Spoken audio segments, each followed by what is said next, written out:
Welcome to the Postcast tonight. David Locke along with Ron Boone after the Utah Jazz fall 116-114 to the LA Clippers. The Clippers become the 23rd team in NBA history to win 16 straight. They do it coming from behind with down 19. There's a lot to digest tonight. We're going to work backwards to try to take this all in. Let's go with the various things. A lot of fans, let's go final play. Down to Randy Foye goes one-on-one on Barnes. Some contact. Fans want to call. I get why. I don't think you're ever getting that call. I'm not even sure I thought it was a foul. And I don't really know what else the Jazz have with 2-point-whatever seconds left to be able to run right there. I mean, Mo Williams is kind of your one guy that can get that. There just weren't a lot of options at that point. Well, that particular play, they had gotten some success on that same play. One other time with Randy Foye going to his right, dribbling, gets to the free throw line, fouled by Barnes, makes a couple of free throws. It was the same play they were trying to run, except Foye dribbled the basketball there and had to kind of grab a hold to it, and then you don't have the clock is not your friend. And the play that he was trying to draw the foul on, Barnes was coming toward him a little bit. Not enough, I think, to make that call. The play that changes the game, it's tied. The Clippers make a terrible mistake. Blake Griffin pushes Al Jefferson on a rebound. The Jazz get the call. Al goes down and does a fabulous job making the free throws. He was perfect again tonight at the free throw line and ties the game up. Al has not missed a free throw in the month of December, and tonight was 4 of 4 in the fourth quarter, was 8 of 8 for the game. Al took 8 free throws tonight. But the Gordon Hayward does a really great job on Chris Paul for the entire fourth quarter. He goes 1 of 5 shooting. Chris Paul is going to take it left. They're forcing it left. He goes down the baseline, and Al Jefferson commits a reach-in foul at 30 feet away from the basket. I mean, what were you trying to do? You're not going to steal it from Chris Paul. Yeah, the reason you're doubling out there is to try to make Chris Paul change directions or get him into a trap. And Al Jefferson rather, was not over far enough to stop Chris Paul from going baseline. And then it looked like he tried to stick his hand in there and deflect the basketball, which is the wrong thing to do with 3.4 seconds on the clock. Chris Paul, unbelievable in the fourth quarter tonight at the free throw line. He misses that one, but he's so clutch. And that's really where this game goes to. You go back to the third quarter, the Jazz are up 19. We're talking about it.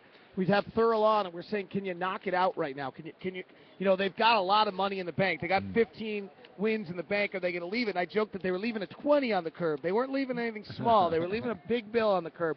And they came out of a timeout, and it was just clear at that moment that Chris Paul decided, no, we're not leaving the 20 on the curb. I want more. I want 16 straight. And they just started back, and the Jazz just didn't have the wherewithal to throw that final knockout punch.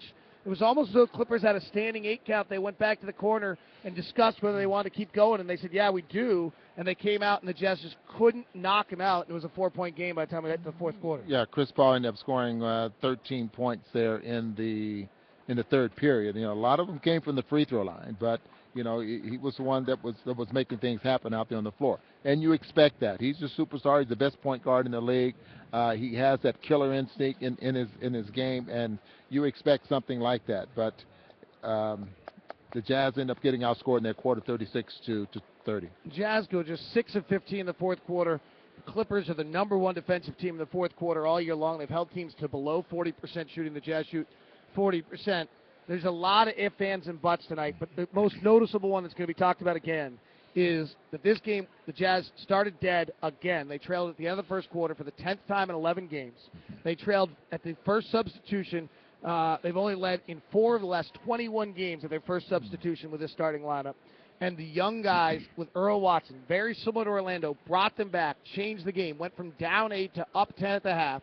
They felt the starters were -5 again in the third quarter. The young guys held on to the game and drove them into the fourth quarter, led by 5, and then the substitutions came, and the veterans came back in the game, and they failed to close the game. It is laden for conversation to be had you can call it whatever you want, talk show, whatever this, but it's there, Ron.